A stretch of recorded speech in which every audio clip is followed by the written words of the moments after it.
وبه نستعين وهو خير المعين وصلى الله على سيدنا محمد وآله الطاهرين.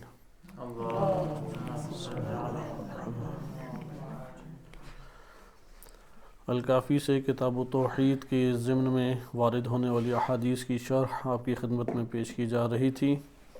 ہم الکافی میں کتاب و توحید کے چیپٹر نمبر 3 میں پہنچے تھے، جس کا عنوان ہے باب انہ لا یعرف الا بہ، کہ اللہ کو اس کے سوا نہیں جانا جا سکتا، اس کے بغیر نہیں جانا جا سکتا، اللہ کو فقط اللہ ہی کے ذریعے سے جانا جا سکتا ہے.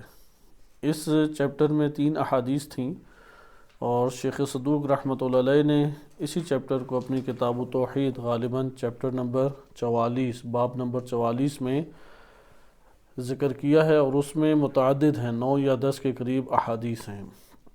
یہاں پہ 3 احادیث درج ہیں، جن میں سے ایک صحیح سند روایت ہے، 3 نمبر غالباً صحیح سند روایت ہے، اور بقیہ مطابعت کی وجہ سے معتبر اور صحیح ثابت ہوتی ہیں. ہم پہلی حدیث میں تھے. پہلی حدیث میں امام صادق علیہ الصلوۃ والسلام فرماتے ہیں کہ امیر المومنین علیہ السلام نے فرمایا اعرف اللہ باللہ، اللہ کی معرفت حاصل کرو اللہ ہی کے ذریعے سے. یہ جو احادیث کے کلمات ہیں، انہیں بہت بہتر طریقے سے اور گہرائی کے ساتھ حفظ کرنے کی ضرورت ہے. یہ آہستہ آہستہ انسان کے لیے کھلتے چلے جاتے ہیں، توفیقات الہیہ نصیب ہوتی ہیں اور کھلتے چلے جاتے ہیں یہ معانی. لہذا اس کے اوپر غور کریں. اعرف اللہ باللہ، اللہ کی معرفت حاصل کرو اللہ ہی کے ذریعے سے. والرسول بالرسالہ، اور رسول کی رسالت کے ذریعے سے معرفت حاصل کرو.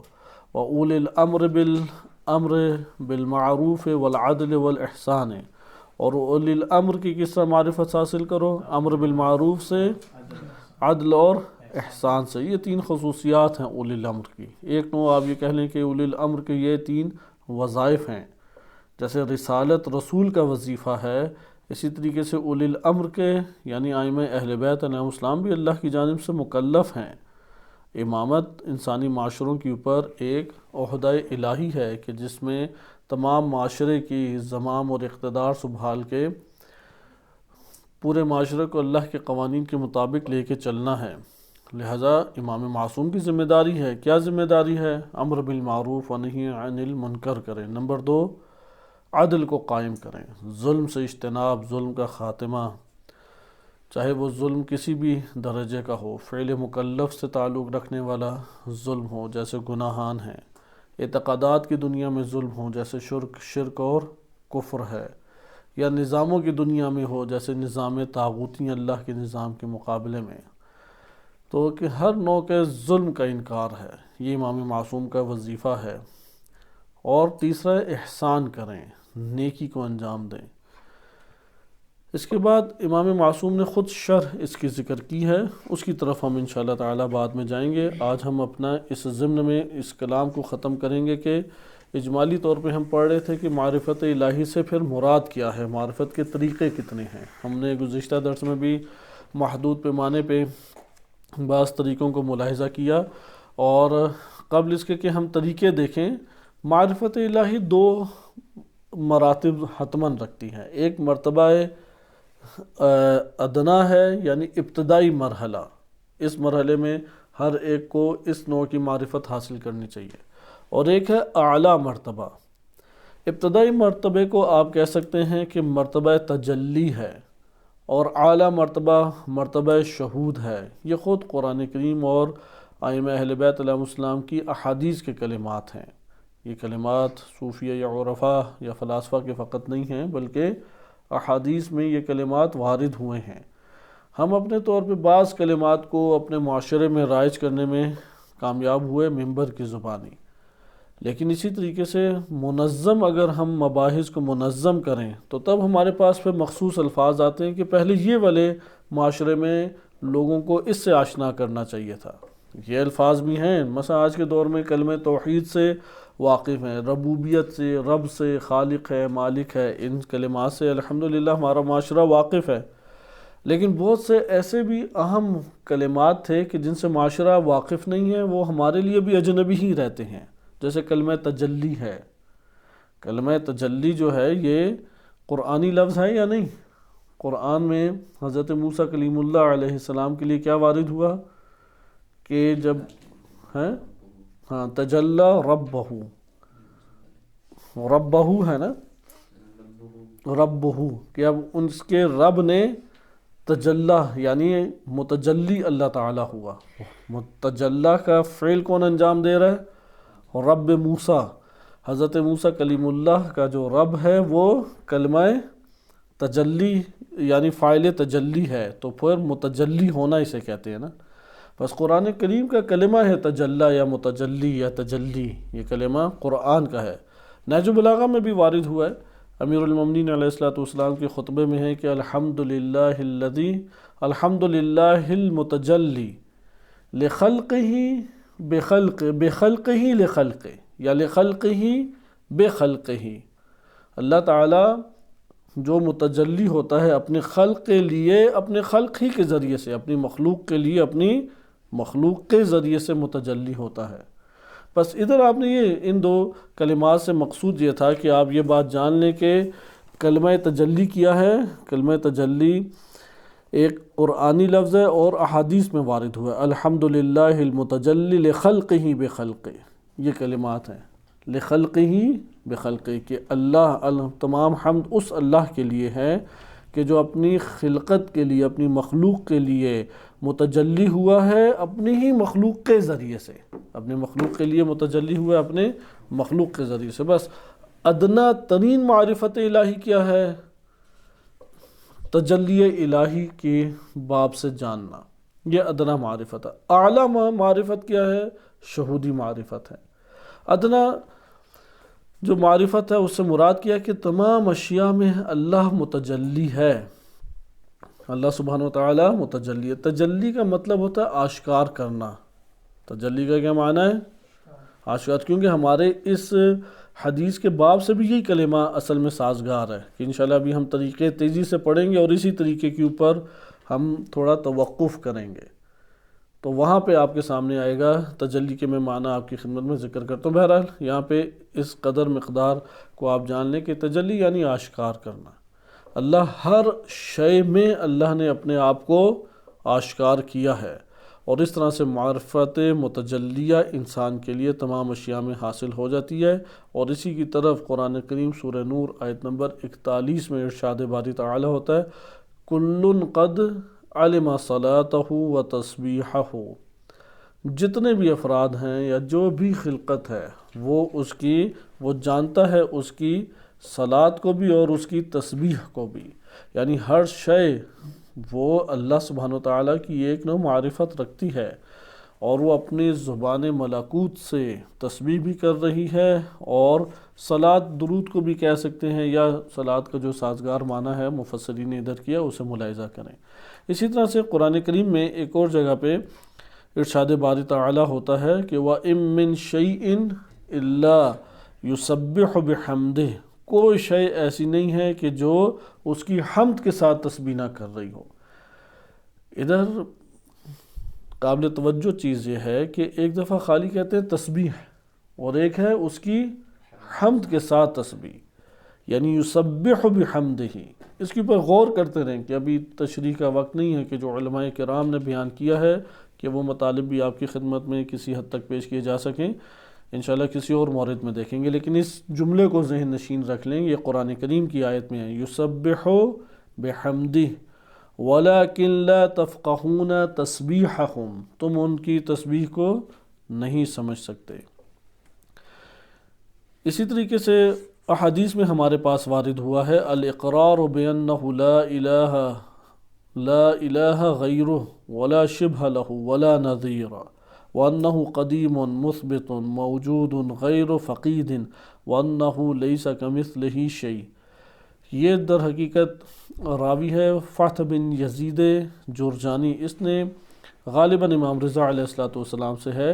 امام علیہ السلام سے ادنا ترین معرفت کے بارے میں پوچھا، توحید کی، اللہ کی سب سے کم ترین معرفت کیا ہے جس کا جاننا ضروری ہے، جس کے تعلق قائم کرنا ضروری ہے، سب سے کم ترین معرفت۔ تو امام علیہ السلام نے فرمایا کہ یہ اقرار کرو کہ اللہ کے علاوہ کوئی اور معبود نہیں ہے، کوئی شے اس کی شبیہ نہیں ہے، کوئی اس کی نظیر نہیں ہے، وہ قدیم ہے، وہ ہر شے کو ثبوت دینے والا ہے، وہ ہر شے کو وجود دینے والا ہے، موجود غیر فقید، اور ایسا موجود ہے، یہ ذات موجود ایسی ذات موجود ہے جو کھو کبھی نہیں سکتی، اور کوئی شے اس کی مثل نہیں ہے۔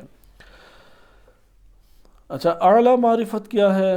اعلیٰ معرفت شہودی معرفت ہے، جیسا کہ قرآن کریم میں ارشاد باری تعالی ہوتا ہے، شہد اللہ انہ لا الہ الا هو والملائکۃ واولو العلم قائما بالقسط لا الہ الا هو العزیز الحکیم، لا الہ الا هو العزیز الحکیم۔ یہاں پہ آپ دیکھیں کلمہ کیا ہے، شہد اللہ، اللہ شاہد ہے، شہود، یہ شہودی معرفت ہے۔ اللہ سبحانہ وتعالی شاہد ہے کہ کوئی بھی اس کے علاوہ معبود نہیں ہے یا الہ نہیں ہے، اور ملائکہ شاہد ہیں، اور اولو العلم شاہد ہیں، قائما بالقسط، انصاف کے ساتھ، قسط انصاف کو قائم کرنے والی ذات ہے۔ لا الہ الا هو العزیز الحکیم، کوئی الہ اس کے علاوہ نہیں ہے، عزیز حکیم ہے۔ یہاں پہ آپ نے ملاحظہ کیا کہ شاہدہ کی بات کی گئی ہے، شاہدہ یعنی شہود، اور ادھر اولو العلم سے مراد انسان کامل ہے۔ یہ مرتبہ بلند ہے کہ جو شہودی معرفت رکھتے ہیں، یہ اعلیٰ ترین مرتبہ معرفت ہے، اور اسی لیے زیارت جامع کبیرہ میں جب اعلیٰ ترین معرفت اولو العلم کے لیے اولو العلم جو ہیں وہ اس مرتبے پہ قرار پاتے ہیں، تو یہاں پہ وہ محال المعرفہ بن جاتے ہیں، یعنی اللہ کی محال کسے کہتے ہیں؟ محل، جگہ کو، جگہ کو کیا کہتے ہیں؟ محل۔ اردو میں بھی یہ کلمہ استعمال ہوتا ہے نا مکانوں کے لیے، وہ جو بادشاہوں کے مکانوں کے ہم کہتے تھے محل۔ محال معرفہ یعنی اللہ کی معرفت جہاں پہ موجود ہے، پڑی ہوئی ہے، آپ وہاں سے جا کے لیں گے، تو یہ محال المعرفہ انسان کامل کا وجود بن جاتا ہے۔ اس لیے زیارت جامع کبیرہ میں یہ کلمات ہیں، السلام علی محال معرفت اللہ، اللہ کی معرفت کے محل ہیں یہ ہستیاں، ان کے اوپر سلام ہو۔ یعنی یہ محال المعرفت اللہ سے کیا مراد ہے؟ اللہ نے اپنی معرفت یہاں پہ تجلی کی ہے، متجلی اللہ سبحانہ وتعالی نے اپنی معرفت، یعنی محل التجلی لمعرفت اللہ تعالی التامہ، اللہ کی تمام معرفت جو اللہ سبحانہ وتعالی نے مخلوق تک پہنچانی چاہی، وہ تمام کی تمام معرفت کن ہستیوں کے وجود کے پاس ہے؟ ان ہستیوں کے پاس ہے۔ مثلا امام رضا علیہ السلام کی زیارت کے لیے جاتے ہیں، امام رضا علیہ السلام نے محال معرفت اللہ تعالیٰ نے انہیں قرار دیا ہے۔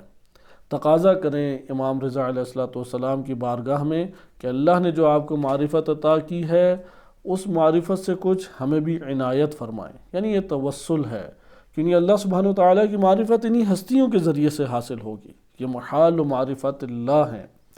یہاں پہ قابل توجہ کیا چیز ہے؟ قابل توجہ چیز ہے کہ شاہد اللہ انہ لا الہ الا اللہ، شاہد ہے اللہ، اور کون ہے؟ والملائکۃ واولو العلم۔ یہ جو شاہد ہونا ہے یہ کشف شہود کے باب سے شہودی معرفت ہے، اور اس سے آپ کو ایک بڑی خوبصورت چیز نماز کے دوران بھی پتہ لگ جائے گی کہ نماز آپ کو ادنا معرفت کی طرف لے کے آتی ہے یا اعلیٰ ترین مرتبہ معرفت کی طرف لے کے آتی ہے۔ تشہد میں ہم کیا کہتے ہیں؟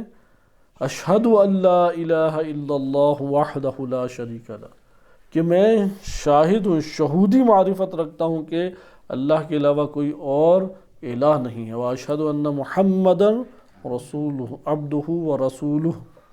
یہ جو آپ کلمہ شاہد ہے، اسی طرح آپ کیا اذان میں کہتے ہیں؟ اشہد ان لا الہ الا اللہ۔ یہاں پہ بھی دیکھیں کہ کیا ہے؟ گواہی۔ یہاں تک کہ پھر یہ مراتب ہیں کہ آیت اللہ حسن زادہ عملی رحمۃ اللہ علیہ کے عظیم ایک شاگرد ہیں، انہوں نے یہ نقطہ بیان کیا کہ اذان اور نماز اعلیٰ ترین مرتبہ معرفت ہے، اعلیٰ ترین۔ اور اذان کا آغاز دیکھیں کہ وہ شہود سے ہے، لیکن اذان کا اختتام دیکھیں وہاں پہ کاملاً فنا کی بات ہے، کہ صرف اور صرف پھر لا الہ الا اللہ رہ جاتا ہے۔ اللہ اکبر کے بعد لا الہ الا اللہ، وہاں یہ نہیں کہتے اشہد ان لا الہ الا اللہ، صرف لا الہ الا اللہ رہ جاتا ہے۔ بہرحال یہ آپ نے 2 مرتبہ معرفت کو ملاحظہ کیا کہ یہ تشریح ہم کسی ایک باب سے نہیں ان کلمات کی کرتے، لیکن آپ کی خدمت میں قرآن اور احادیث مبارکہ میں یہ توجہ دلانا مقصود تھی کہ ان کلمات پہ توجہ کرتے رہیں، غور کرتے رہیں، کیونکہ شہود یعنی اب اس کے معنی جدا ہو جاتے ہیں۔ لغتاً کہتے ہیں کہ حاضر ہو کے ایک شے کو جاننا، اگر حاضر ہوئے بغیر جانا جائے یا حاضر ہو کے ہر 2 کو شامل ہو، غائب ہو کے جاننا، حاضر ہو کے جاننا، ہر 2 کو بیان جو کرتا ہے وہ ہے علم۔ جب آپ کہتے ہیں نا علم، تو اس کا یہ مطلب ہے ممکن ہے آپ نے حاضر ہو کے جانا ہو، ممکن ہے بدون حضور جانا ہو، لیکن جب آپ شاہد کہتے ہیں تو اس کا کیا مطلب ہوتا ہے؟ حاضر ہو کے جاننا۔ اسی لیے جو گواہی ہے اس کے لیے کیا لفظ آتا ہے؟ شاہد، وَإِلَّا گواہی نہیں دے سکتا، صحیح ہے؟ گواہ کون بنتا ہے؟ جو حاضر ہو موقع پہ، وَإِلَّا وہ گواہ نہیں ہے۔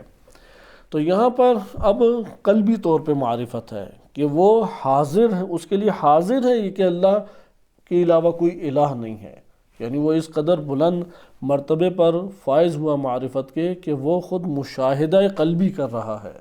یہ مشاہدہ قلبی سے عبارت ہے۔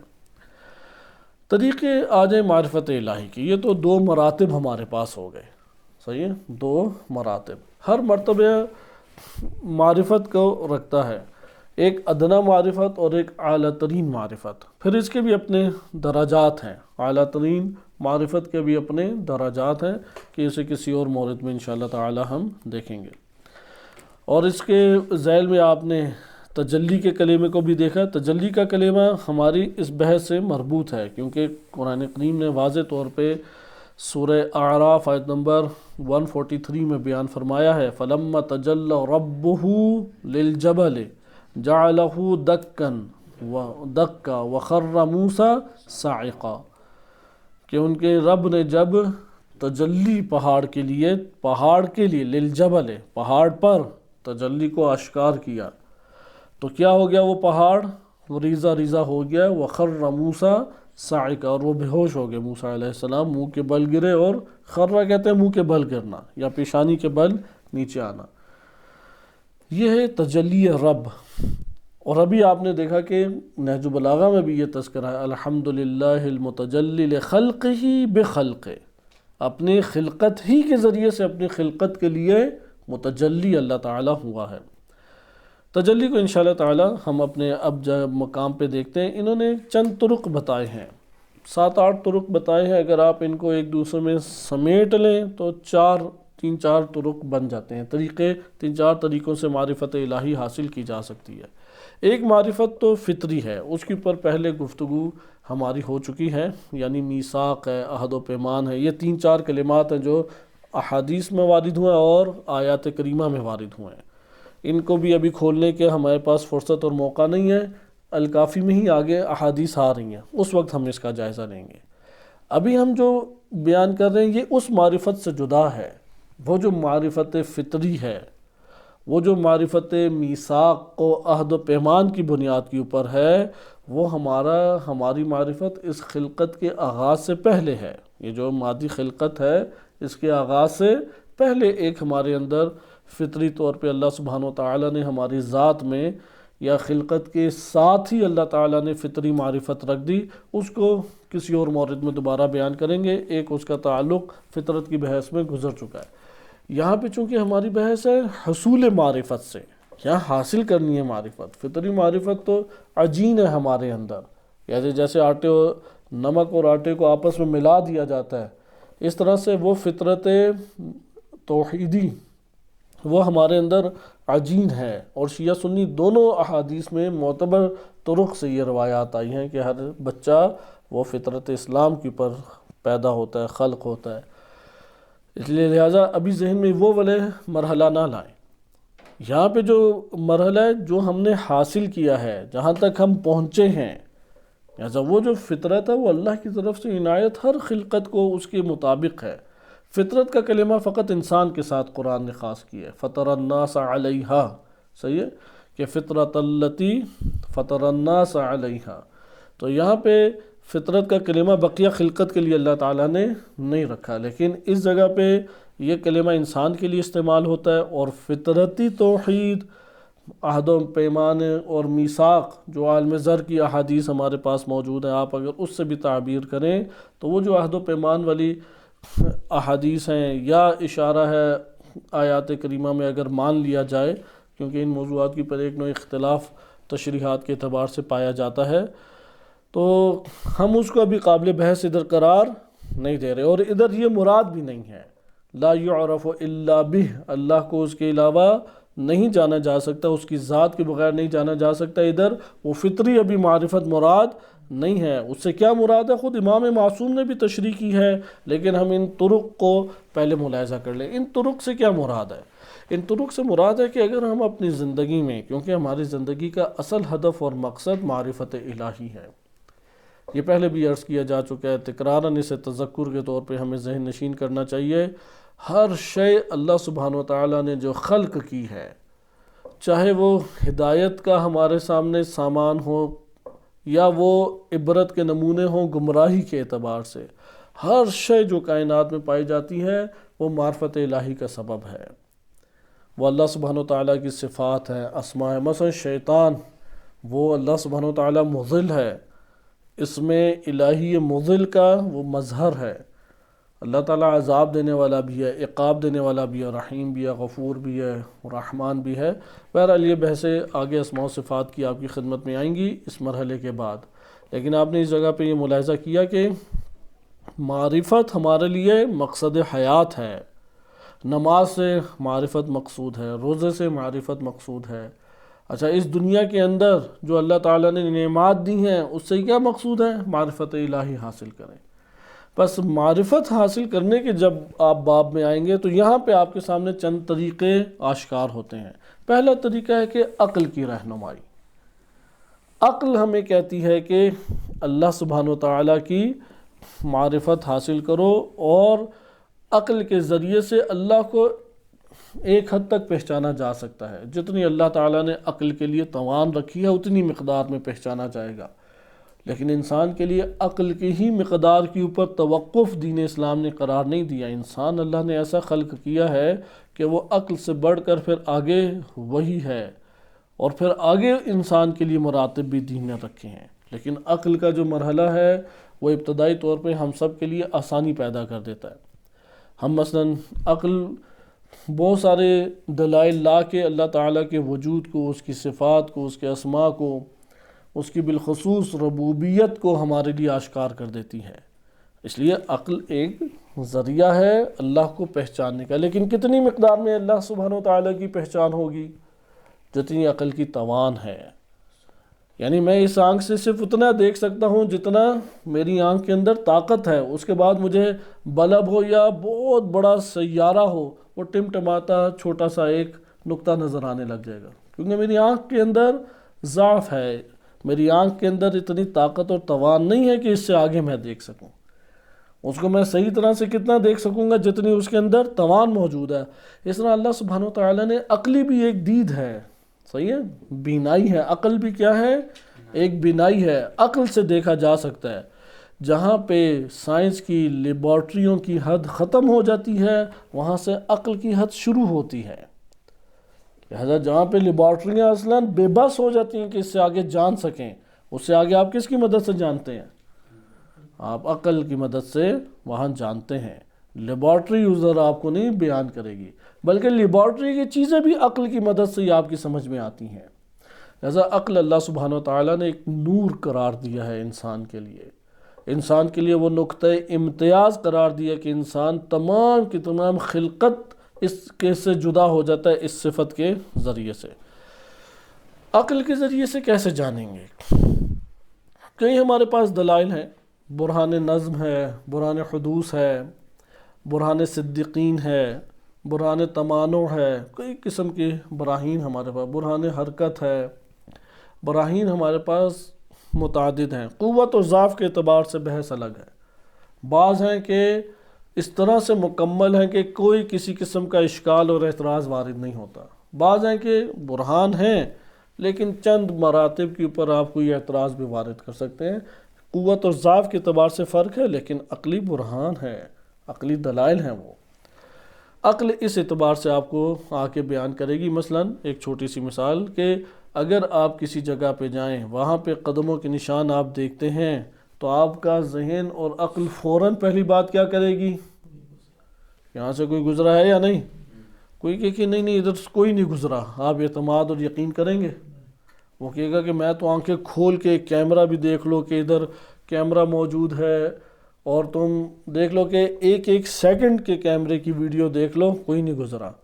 پھر آپ کیا کس بات کے قائل ہو جائیں گے؟ ہاں بشر نہیں گزرا، پھر جن نہیں گزرا ہے جو کیمرے کو بھی نظر نہیں ہے، لیکن آپ یہ نہیں مانیں گے کوئی نہیں گزرا، آپ یہ ضرور کہیں گے کہ گزرا ہے۔ اگر کوئی بشر نہیں گزرا تو پھر غیر مرئی مخلوق گزری ہے وہاں سے۔ اسی طریقے سے یہ پوری کی پوری کائنات کسی کا تو اثر ہے نا۔ اگر قدموں کے اثر کے اوپر آپ کا اتنا اعتقاد ہے، تو یہ جو اتنی منظم تر کائنات ہے کہ جس کو انسان ابھی تک جاننے میں لگا ہوا ہے، اور 99% زمین بھی انسان کے لیے مخفی ہے۔ آپ کو شاید معلوم ہو کہ دنیا جو ابھی ہمارے سامنے کرۂ ارض نظر آتا ہے، یہ ہمارے لیے اگر مبالغہ نہ ہو تو 80-90% ابھی بھی پنہا ہے سب کے لیے، ابھی بھی آشکار نہیں ہے، ابھی بھی تخمینے ہیں اس کے بارے میں، نہ سارے غاروں تک پہنچ سکے ہیں، نہ سارے کنووں تک پہنچ سکے ہیں، نہ سارے پانی کے ذخیروں تک رسائی حاصل ہو سکی ہے، نہ سارے وادیوں اور پہاڑوں کے اوپر جا سکے ہیں۔ ایک کلی جائزہ ہے سائنس کا، وہ سائنس اپنے طور پہ کوششیں کر رہی ہے۔ آپ خود اندازہ لگائیں، ایک اس نے طوطے کے اوپر یا بندر کے اوپر ریسرچ کرنی ہو تو کتنی مدت ادھر رہنا پڑتا ہے بندے کو؟ 25 سے 30 سال اس کے ساتھ زندگی بسر کرنے پڑتی ہے، اسے ایک نوع کے بندر کی خبر تب حاصل ہوتی ہے۔ اب کتنی انواع ہے بندر کی، کون ان کے ساتھ زندگی بسر کرے کہ ان کے بارے میں معلومات لے۔ شہد کی مکھیوں بھی اسی طرح سے ہیں۔ اس لیے زمین کے آثار انسان کی دسترس میں کاملہ نبی بھی نہیں ہیں۔ یہ بات ہمارے لیے آشکار ہوئی کہ عقل ہمیں بتاتی ہے آثار ہیں تو اس اثر کو برپا کرنے والی ذات کوئی ہے۔ آپ نے دیکھا کہ دلیلیں عقلی اس طریقے سے بحث کرتی ہے، اس لیے امام معصوم علیہ السلام سے احادیث وارد ہوئی ہیں۔ بحار الانوار میں اور اسی طریقے سے دیگر کتب میں بھی اس سے ملتے جلتے معنی وارد ہوئے ہیں۔ ایک شخص آیا، غالباً نام اس کا نجدہ تھا، امیر المومنین علیہ السلام سے اس کی روایت ہے، اور اس نے اللہ کی معرفت کے بارے میں سوال کیا۔ اب یہ پہلا طریق صحیح طریقے سے سمجھے، کیونکہ حوزہ علمیہ میں جو پڑھایا جاتا ہے وہ دلالت عقلی ہے۔ حوزہ علمیہ میں آپ کلامی کتابیں پڑھتے ہیں نا، وہ دلالت عقل ہے۔ اب باہر عوام الناس نے تو عقل کے اتنی گہرائی میں واجب الوجود، ممکن الوجود، ممتنع الوجود، اس کو آپ اس طریقے سے توحید پڑھائیں گے۔ مثلا آپ اپنے گاؤں میں جائیں اور توحید کا ایک درس رکھیں، آپ اسے پہلے بھرپور طریقے سے انکار کرائیں گے کہ اللہ نہیں ہے، تاکہ سوچے وہ، کیونکہ وہ تو مانتا ہے اللہ کو، اور اس کے بعد پھر آپ کہیں کہ ایک واجب الوجود ہوتا ہے، ایک ممکن الوجود ہوتا ہے، ایک ممتنع الوجود ہوتا ہے۔ وہ اگر قائل ہوگا تو صرف ایک کا ہی قائل ہوگا، وہ ہے ممتنع الوجود، بقیہ تو اسے سمجھ ہی نہیں آنی۔ وہ کہے گا ہاں کوئی وجود نہیں ہے، یہ باتیں کہاں سے مجھے سمجھ آنی ہے؟ لہٰذا آپ نے اس کے ذہن کے مطابق بات کرنی ہے وہاں پہ، وَإِلَّا اسے کچھ پتہ نہیں لگے گا۔ عقلی دلائل عقلاء کے لیے بالخصوص، جو عقل کو استعمال کرتے ہیں۔ عوام الناس زیادہ تر آثار سے فائدہ اٹھاتی ہے کائنات کے، اس لیے اس کے سامنے نظم دنیا کا بیان کریں، اس کے سامنے اللہ کی نعمات سے استدلال لے کے آئیں، حوادث دنیا زندگی کے ہیں اس سے استدلال لے کے آئیں، یہ اس کے لیے قابل فہم ہو جائے گا۔ جیسے میں نے واقعہ بھی بیان کیا کہ اب ایک مدہوش انسان ہے، وہ یہ جانتا ہے کہ مجھے ہمیشہ مل جاتا ہے کھانا اور رازق ہے میرا کوئی، صحیح ہے، معاملہ اس سے ٹھیک ہو تو بہترین طریقے سے مل جاتا ہے، میں نے اس سے معاملہ بگاڑ لیا ہے تو دیتا ضرور ہے لیکن تھوڑا سا ناراضگی کا اظہار بھی کرتا ہے۔ اب یہ ساری چیزیں دیکھیں وہ جان رہا ہے، لہذا یہ وہ طریقہ کار ہے، یہ وہ زبان ہے کہ جسے وہ جانتے ہیں۔ اور آپ کو قرآن اور روایات اہل بیت علیہ السلام میں جہاں جہاں پہ بھی ہدایت کا پہلو موجود ہے، وہاں پہ عقل اور احساسات کا حسین ایک خوبصورت امتزاج نظر آئے گا۔ احساسات اس کے ساتھ عوام کے دائرے میں بالکل خصوصی طور پہ عوامی مرحلے میں جب آپ تبلیغات کو انجام دیں تو ضرور رکھنا چاہیے۔ یہاں پہ بھی اب دیکھیں ایک عام بندہ آیا، امام علی علیہ السلام سے پوچھتا ہے کہ اللہ کی معرفت کیا ہے، کیا اللہ کی معرفت ہے، سوال کیا؟ امیر المومنین علیہ السلام سے پوچھا بما عرفت ربک، آپ نے کیسے جانا اپنے رب کو؟ رب تو ہے، آپ نے کیسے جانا؟ امام نے فرمایا بالتمییز الذی خولنی، جو عطا کی اللہ تعالیٰ نے نعمت عقل مجھے، اس کے ذریعے سے میں نے خالق اور مخلوق میں فرق کر دیا۔ والعقل الذی دلنی، اور عقل ہے کہ جس نے میری رہنمائی کی کہ تیرا رب ہے۔ صحیح ہے؟ ایک تو وہ تمیز ہے جو اللہ تعالیٰ نے دی، یہ ہمارے مورد بحث نہیں ہے، یہ جملہ بھی مورد بحث نہیں ہے، یہ والا مورد بحث ہے۔ والعقل الذی دلنی، وہ عقل جس نے میری رہنمائی کی کہ تیرا رب ہے، تو مربوب ہے، کیونکہ مکھی بھی نہیں اڑا سکتے تھے۔ میرے وجود اس دنیا کے اندر، یہ جو پیکر جسمانی ہے میرا، اس کے باہر نکلنے سے پہلے اللہ تعالیٰ نے میرے رزق کا بندوبست کر دیا، تو اس سے میں نے جان لیا کہ میرا رب ہے، میرے بدن کو نشوونما دے رہا ہے، میرے تمام کے تمام اوقات اور تمام کی تمام زندگی کے حوادث ہیں، نعمات ہیں، ہر چیز کو منظم کر کے اس نے اپنے بارگاہ میں رکھا ہوا ہے، اور اس کے مطابق تمام چیزیں انجام پا رہی ہیں۔ لہذا عقل آ کے یہ ادراک کرتی ہے اور پھر گواہی دیتی ہے عقل اللہ سبحانہ وتعالیٰ کے وجود کی، اس کی صفات کی، اس کے افعال کی۔ امام رضا علیہ السلام سے اسی طریقے سے ایک روایت وارد ہوئی ہے کہ امام رضا علیہ السلام فرماتے ہیں کہ اول عبادت اللہ معرفتہ، اللہ کی پہلی عبادت کیا ہے؟ اس کی معرفت، معرفت کے بغیر حقیقتاً عبادت نہیں ہے۔ وَأَصْلُ مَعْرِفَةِ اللَّهِ تَوْحِيدُهُ، اور اصل اللہ کی معرفت کیا ہے؟ اس کی توحید۔ وَنِظَامُ تَوْحِيدِ اللَّهِ نَفْيُ صِفَاتِ عَنْهُ، یہ تھوڑا دقیق پہلو ہے، آگے آئے گا، لیکن عقل اسے جان سکتی ہے، بیان کرنا مقصود ہے۔ ایک ابتدائی مرحلہ تھا عقل کا، آثار کے ذریعے سے صاحب اثر جس کے یہ آثار ہیں اس تک پہنچنا۔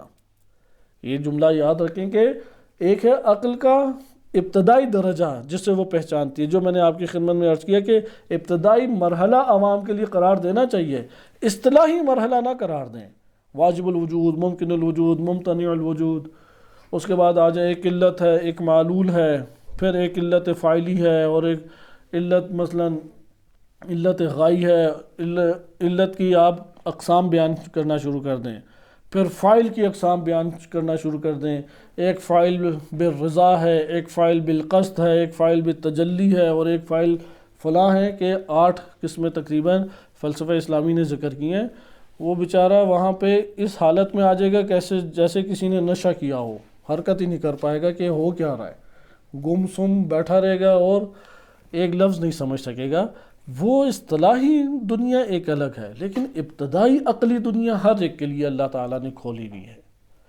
یہ وہ پھول کا شگوفہ ہے کہ یہ کھل چکا ہے، اتنی مقدار کھل چکی ہے کہ وہ جان سکتا ہے، اور وہ کیا مقدار ہے؟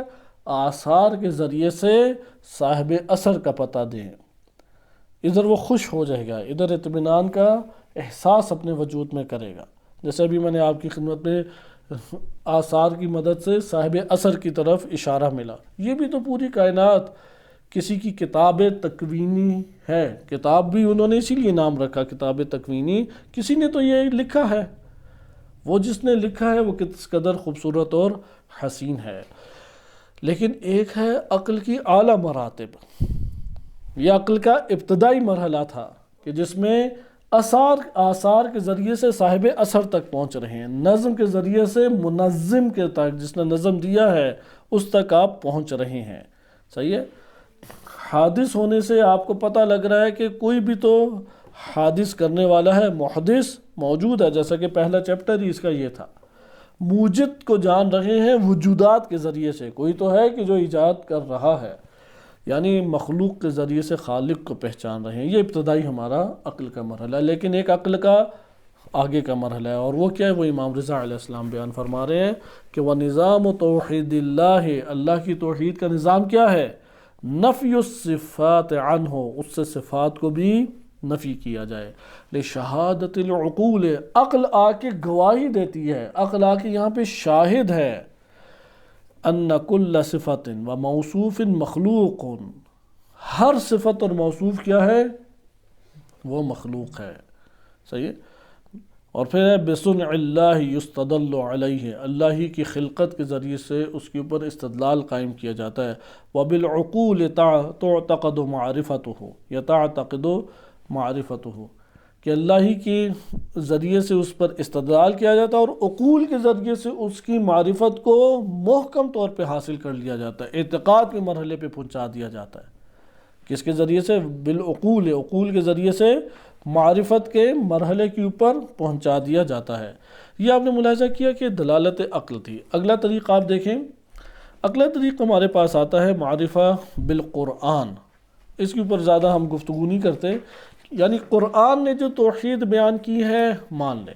مثلا قرآن کہتا ہے اللہ قل هو اللہ احد، اللہ احد ہے، اللہ الصمد، صمد ہے وہ ذات، لم یلد ولم یولد ولم یکن لہ کفوا احد، یا لیس کمثلہ شیء، صحیح، لا یدرکہ الابصار، آنکھیں اور نگاہیں اسے نہیں درک کر سکتی۔ یہ معرفت الہی ہے۔ یا بعث اللہ فی الامیین رسولا منہم یتلو علیہم آیاتہ، یہاں پہ آپ نے دیکھا مبعوث کرنے والی ایک ذات ہے۔ ارسل رسولہ بالہدی ودین الحق، ارسال کرنے والی آیات ہے۔ انزل اللہ، مثلا کتاب ہے، کتاب اللہ نے نازل کی۔ یہاں پہ قرآن کریم اللہ کا تفصیلی ایک تعارف کرا رہا ہے، ذات باری تعالیٰ کا تعارف کرا رہا ہے، ذات کیسی ہے۔ اسی طریقے سے اللہ سبحانہ وتعالیٰ کی صفات کا تعارف کرا رہا ہے، هو العزیز الحکیم، هو الرحمن الرحیم، هو الغفور الرحیم، یا اس طرح سے مختلف صفات قرآن کریم میں۔ بس ذات کا بھی تعارف قرآن کراتا ہے، صفات کا تعارف بھی قرآن کریم کرا رہا ہے، صحیح ہے۔ یہی ہے کہ مثلا اذهب اللہ بنورہم، اللہ نے ان کے نور کو چھین لیا ان سے، صحیح ہے۔ اضل اللہ، مثلا اللہ نے انہیں گمراہ کیا، صحیح ہے۔ ہدی اللہ، اللہ نے ہدایت دی۔ آپ ادھر دیکھ رہے ہیں کہ اوصاف کا تعارف اللہ تفصیلی طور پہ کرا رہا ہے۔ پھر افعال کا تعارف اللہ سبحانہ وتعالی کراتا ہے کہ اللہ نے خلق کیا، خلق کل شیء، صحیح ہے۔ یا خلق الذکر والانثی، خلقت خالق ہونے کا تعارف ہے، رب ہونے کا تعارف ہے، معبود ہونے کا تعارف ہے۔ آپ ملاحظہ کریں کہ یہ افعال الہی ہیں، خلق ہونا، رازق ہونا۔ اچھا، اسی طریقے سے اور دیگر امور ہیں کہ اللہ سبحانہ وتعالیٰ نے مثلا بارش کو برسایا، نظام کو چلا رہا ہے، ربوبیت کا تعارف کرایا، کتاب الہی کو اتارا، ان القرآن یہدی للتی ہی اقوام۔ بس قرآن کا یہ ضابطہ پکڑ لیں کہ قرآن جب ہدایت کرتا ہے تو بالکل سیدھی راہ پہ ہدایت کرتا ہے۔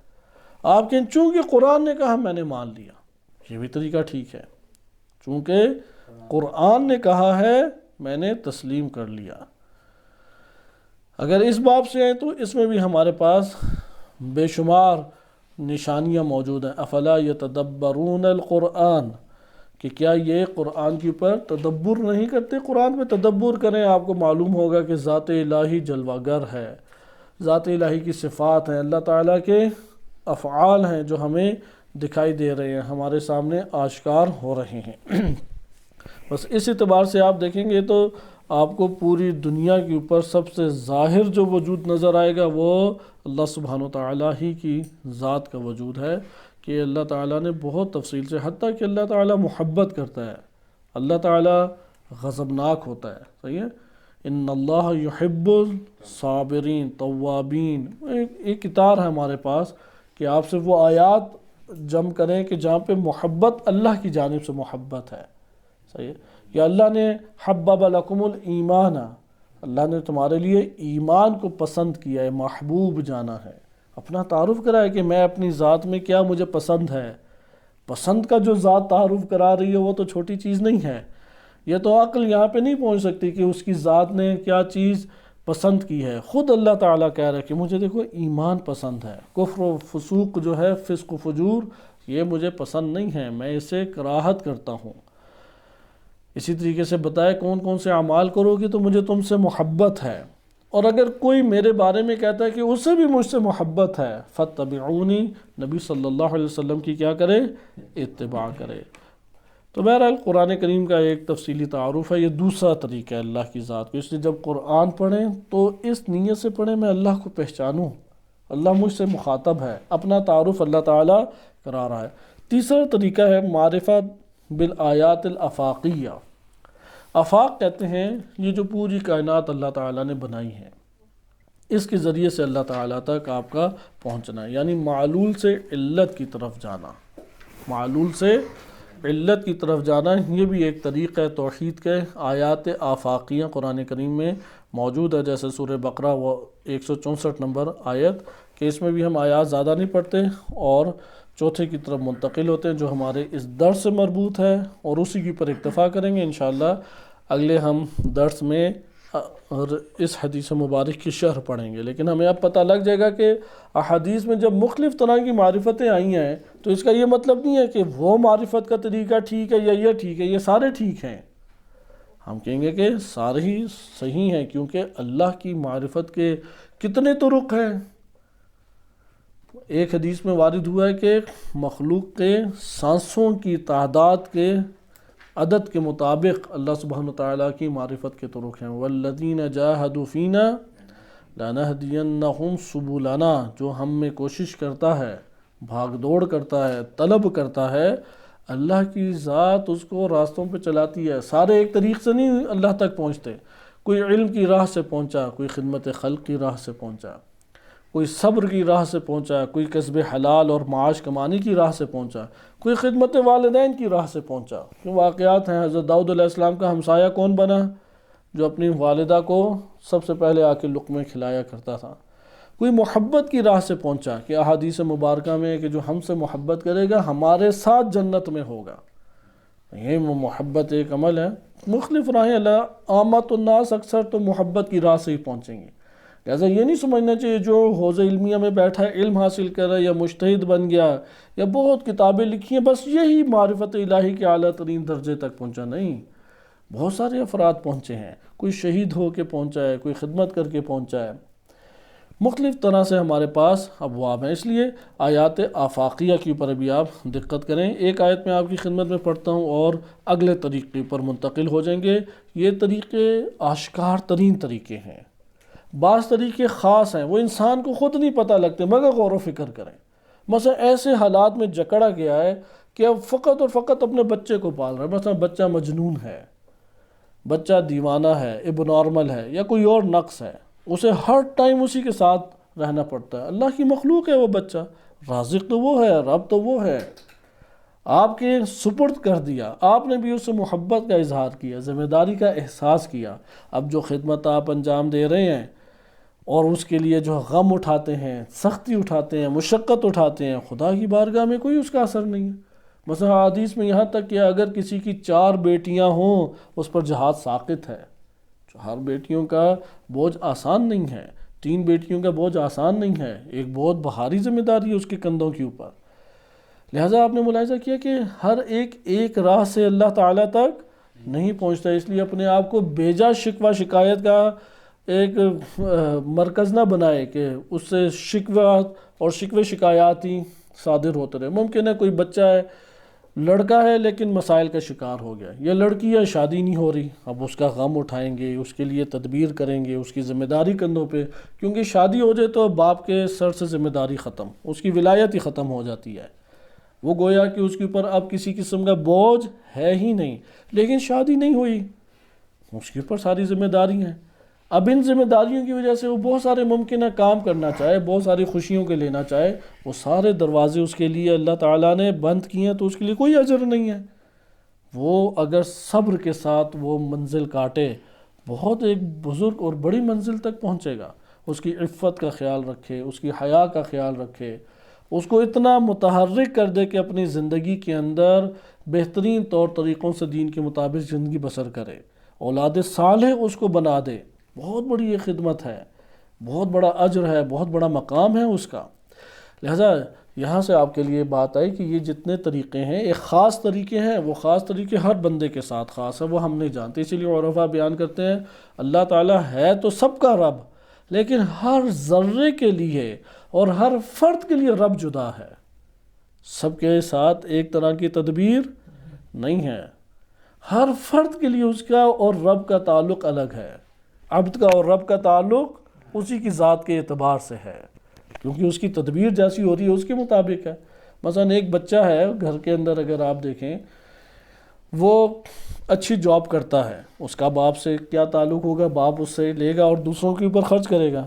ایک ہے بالکل فقیر اور نادار، اس کے ساتھ اس کا کیا تعلق ہے؟ عطا کا تعلق ہے، ایک سے لینے کا تعلق ہے۔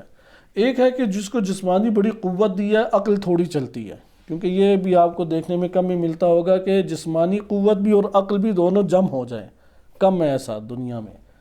زیادہ تر ایسا ہوتا ہے کہ جسمانی کوئی خاص اس کا قد کاٹھ نہیں ہے، لیکن عقل بڑی تیز ہے اس کی، یا ذکاوت ہے، ذہانت ہے، یا یہ ہے کہ جسم کا بڑا قوی ہے لیکن عقل کام نہیں کرتی، آرام سے ہر کوئی بیوقوف بنا لیتا ہے، یا گناہوں کی راہ میں چلنا یہ بیان کرتا ہے بیوقوف ہے۔ یہ ذہن نشین رکھیں، جو بھی گناہ کرتا ہے وہ اندر سے احمق ہے، نادان ہے۔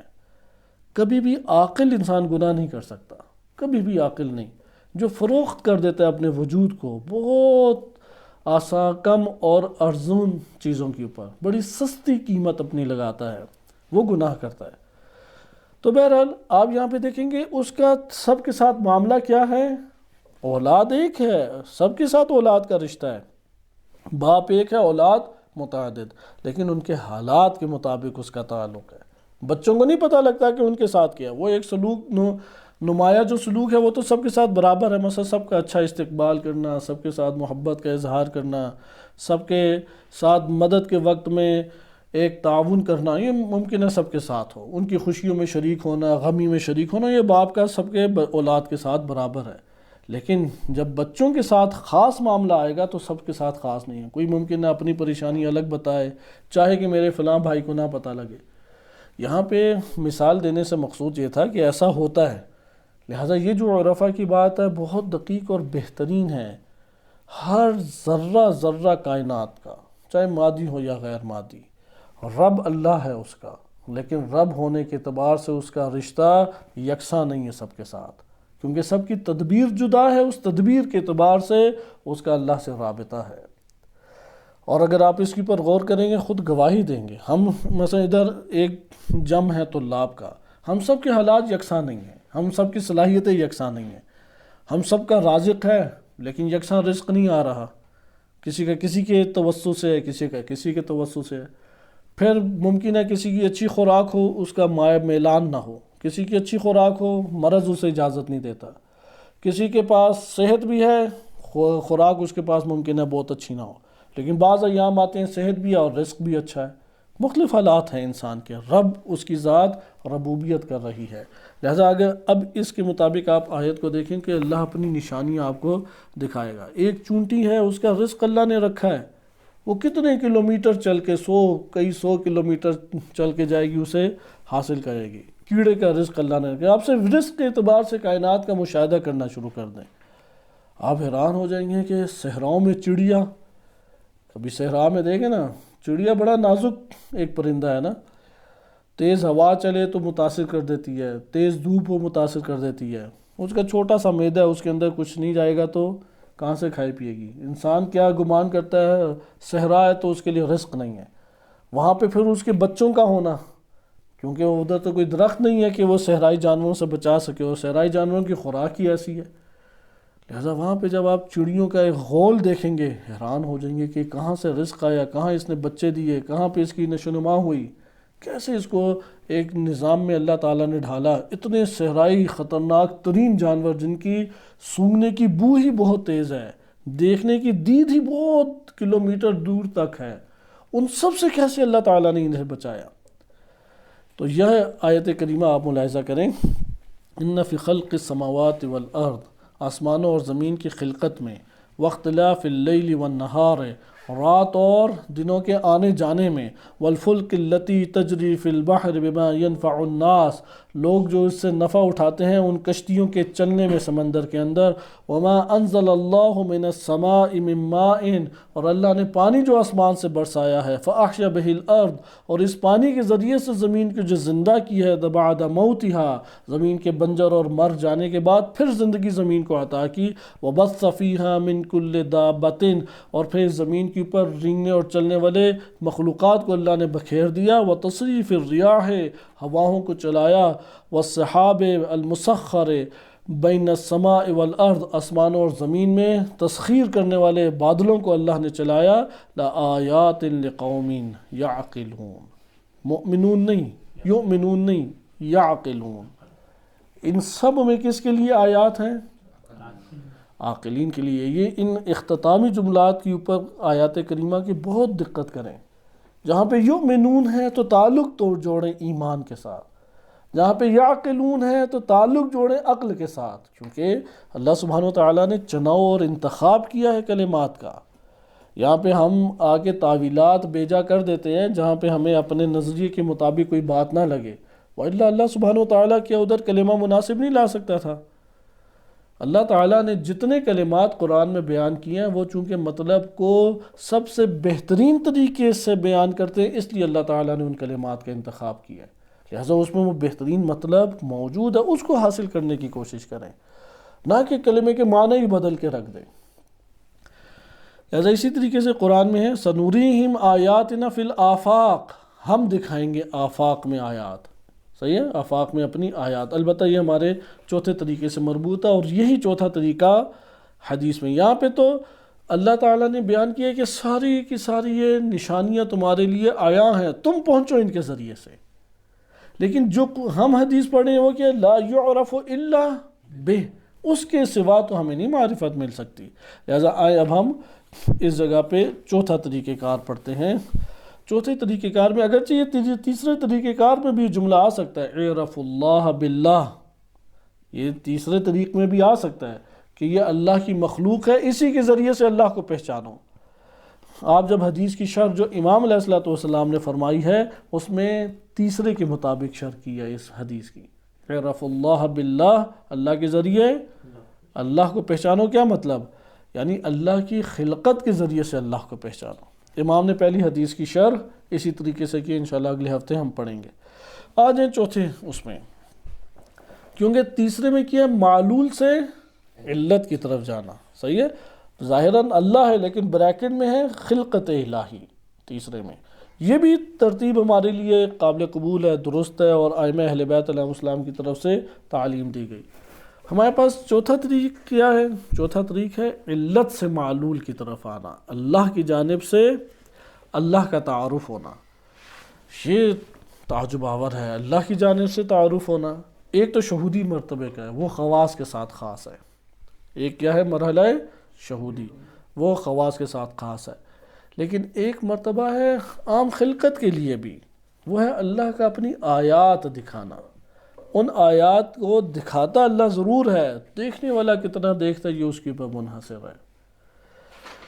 اس کو اس طریقے سے انہوں نے ذکر کیا ہے کہ اللہ سبحانہ وتعالیٰ نے آفاق اور انفس میں اپنی آیات دکھائی ہیں، اس لیے ملا صدرہ رحمۃ اللہ علیہ نے بھی یہ جو آیت کا حصہ ہے سنوریہم آیاتنا فی الآفاق وفی انفسہم، اس سے بہاری تر کلام کی سے قرار دیا اس آیت کا اختتام کہ انہو علی کل شیء شہید، شہود کو، صحیح، وہ ہر شے کے اوپر کیا ہے؟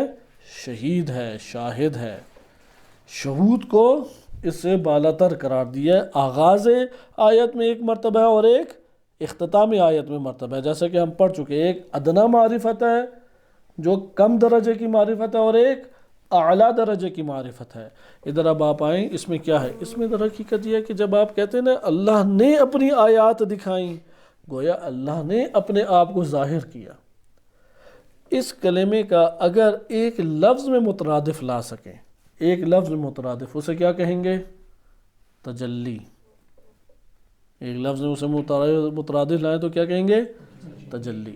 لہٰذا قرآن کریم کی اب آیات پہلے دیکھیں اور اسی کے اوپر ہم اختتام ہم کرتے ہیں، کیونکہ تجلی جو ہے وہ پھر اب آگے کے جو پانچواں چھٹا حصہ ہے وہ اسی سے مربوط ہے، اس چوتھے سے ہی مربوط ہے، لیکن اب مراتب کے ساتھ ہے، اور اسی طریقے سے تجلی کی جو ہے مراتب بن جاتے ہیں، تجلی کے پھر مراتب بنتے ہیں ہمارے پاس۔ بہرحال اس سے مربوط آیات آپ دیکھ لیں، جیسے سورہ غافر، جسے سورہ مومن بھی کہا جاتا ہے، آیت نمبر 13 میں ارشاد باری تعالیٰ ہوتا ہے هو الذی یریکم، وہی وہ ذات کیا ہے جو تمہیں دکھاتی ہے۔ رعا ہوتا ہے اس نے دیکھا، ارا اس نے دکھایا، صحیح ہے، رعا کیا ہے اس نے دیکھا، اور ارا اس نے دکھایا۔ باب تفعیل میں جاتا یا نہیں جاتا؟ یہ ذہن نشین کر لیں، خود سے باب تمرین کے دوران لے جا سکتے ہیں، وَإِلَّا کس باب میں ایک فعل جاتا ہے، یہ سماعی ہے، کلام عرب پڑھنے سے پتہ لگے گا، یہ صرف باب افعال میں جاتا ہے، باب تفعیل میں اس طریقے سے نہیں جائے گا۔ بہرحال هو الذی یریکم، وہ ذات جو تمہیں دکھاتی ہے، آیات ہی، اپنی آیات دکھاتی ہے۔ اب دکھانے کا عمل کون انجام دے رہا ہے؟ اللہ سبحانہ وتعالیٰ کی ذات آشکار کر رہی ہے۔ وَيُنَزِّلُ لَكُم مِّنَ السَّمَاءِ رِزْقًا، اور آسمان سے تمہارے لیے رزق قرار دیتے ہیں۔ یہاں پہ مفسرین میں اختلاف ہے، رزق بعض کہتے ہیں کہ سبب رزق آسمان سے نازل کرتے ہیں، اس لیے وہ بریکٹ لگاتے ہیں، وہ بریکٹ میں کہتے ہیں آسمان سے بارش برسائی، بارش چونکہ ہر مخلوق حیات جو ادھر زندہ مخلوق ہے اس کا سبب ہے، اس لیے ادھر کہا کہ رزق۔ لیکن دوسرے مفسرین وہ زیادہ ایک عمق میں بات کرتے ہیں، وہ بات بھی بہرحال کس کو لینا ہے یہ آپ کی اپنی تحقیق پر ہے، یہ نہیں کہتے کہ آپ دوسرے قول کو حتماً لیں۔ وہ کہتے ہیں ادھر رزق سے مراد رزق معنوی ہے، رزق سماوی یعنی اللہ کی تعلیم ہے، نہ کہ رزق مادی، کیونکہ رزق مادی کا تعلق زمین سے ہے، آسمان سے رزق معنوی کا تعلق ہے۔ لَكُم مِّنَ السَّمَاءِ رِزْقًا وَمَا يَتَذَكَّرُ إِلَّا مَن يُنِيبُ، ادھر توبہ کرنے والا تذکر لے سکتا ہے، ادھر نہ اہل ایمان کی بات ہے، نہ اہل عقل کی بات ہے، ادھر تائب کی بات ہے، جو رجوع کرنے والا اللہ تعالیٰ کی طرف مسلسل۔ پھر آگے دیکھیں آیت کریمہ میں ارشاد باری تعالیٰ ہوتا ہے سورہ فصلت آیت نمبر 53 میں، سَنُرِيهِمْ آيَاتِنَا فِي الْآفَاقِ وَفِي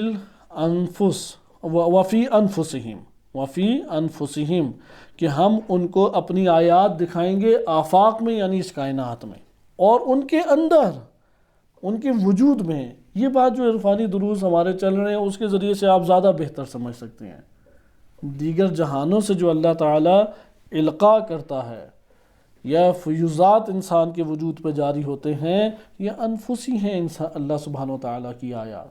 پس آیات کتنی طور پہ ہو گئیں جو اللہ دکھاتا ہے، وہ کتنی قسم کی ہو گئیں؟ 2 قسم کی، ایک آیات آفاقی ہیں اللہ دکھاتا ہے، اور ایک آیات انفسی ہیں۔ مثلا آپ ابھی کائنات کو دیکھ رہے ہیں، ہر روز ہی باہر نکلتے ہیں، چلتے ہیں، پھرتے ہیں، ایک دفعہ آپ کی توجہ چلی جاتی ہے اور کہتے ہیں کہ اللہ سبحانہ وتعالیٰ نے یہ کس طریقے سے اس بلڈنگ کے وہ فلاں طبقے کے اوپر اتنا بڑا پودا اگا دیا، یہ بڑا پودا کس طریقے سے اگا ہوا ہے، تو بہت آپ تعجب کرتے ہیں۔ پھر پودا بھی جب اگتا ہے اسے کھاد چاہیے ہوتی ہے، پھر آپ غور کریں کہ یار یہ تو ہے بھی اس جگہ پہ کہ جہاں پہ باتھ روم نہیں ہے، چلو باتھ روم ہوتا تو احتمال دیتے ہیں نا کہ وہاں سے کوئی اسے مل رہی ہیں ایسی چیزیں جو اگنے کا باعث ہوں، یہ تو دیوار کے اوپر ہے، سورج اوپر چمکتا ہے، کوئی سبب نہیں ہے اس کا، جڑیں بھی ہلکی ہلکی دکھائی دے رہی ہیں لیکن رنگ برنگا ہے، سرسبز ہے، تو یہاں پہ انسان کی عقل دنگ رہ جاتی ہے۔ لہذا یہ آپ کا اس کی طرف توجہ کرنا اور اس کے ذریعے سے اللہ کے رازق ہونے کی صفت کا آشکار ہونا، یہ اللہ نے آپ کو آیت سا ظاہر کی، یہ خدا کی ذات نے آپ کے لیے ظاہر کی۔ صحیح؟ عموماً انسان کو کب اللہ کی آیات یاد آتی ہیں، ایسا نہیں ہے کہ اللہ جب دکھاتا بہت مرتبہ ہے انسان کی توجہ نہیں جاتی، لیکن بعض اوقات بڑی گہری توجہ جاتی ہے۔ مثلا ایک شدید ایکسیڈنٹ ہوا، آدھے سے اوپر مر گئے، 1-2 زندہ رہ گئے، یا جہاز گرا، پاکستان میں یہ اتفاق ہوا بھی، جہاز گرا تو 2 افراد بچ گئے، ان میں ایک شیعہ تھے، تو جو شیعہ تھا اس نے بتایا میں دعائے توسل پڑھ رہا تھا اس ٹائم، میرے ذہن میں تو کچھ اور تھا ہی نہیں۔ اب 2 بندے بچ گئے تو وہاں پہ اس کے ذہن میں فوراً کیا آئے گا؟ اللہ نے مجھے بچایا۔ یہاں پہ وہ خداوند متعال کے حفیظ ہونے کا اللہ نے اپنی آیات دکھائیں، لیکن شدت سے اس نے اس کا قائل بھی ہوا، شدت کے ساتھ۔ تو یہ آپ نے ملاحظہ کیا کہ آفاق اور انفس میں ہے، حتیٰ یتبین لہم، یہاں تک کہ ان لوگوں کے لیے واضح ہو جاتا ہے، واضح آشکار، انہ الحق، وہ حق ذات ہے۔ اولم یکفی بربک، تمہارے رب کے لیے اتنا کافی نہیں ہے، انہ علی کل شیء شہید، یہ اس سے بھی اعلیٰ مرتبہ ہے، یہ شہود کا مرتبہ ہے۔ ادھر کہیں کہ میں آیات کے بغیر ہی اس اللہ سبحانہ وتعالیٰ کے اوپر ایمان لانے والا ہوں، اس لیے اس کی شرح ملا صدر رحمۃ اللہ علیہ نے الگ کی ہے، پوری آیت سے جدا۔ اولم یکفی بربک، اس کو برہان صدیقین میں سے ایک نوع قرار دیا ہے کہ اولم یکفی بربک انہ علی کل شیء شہید۔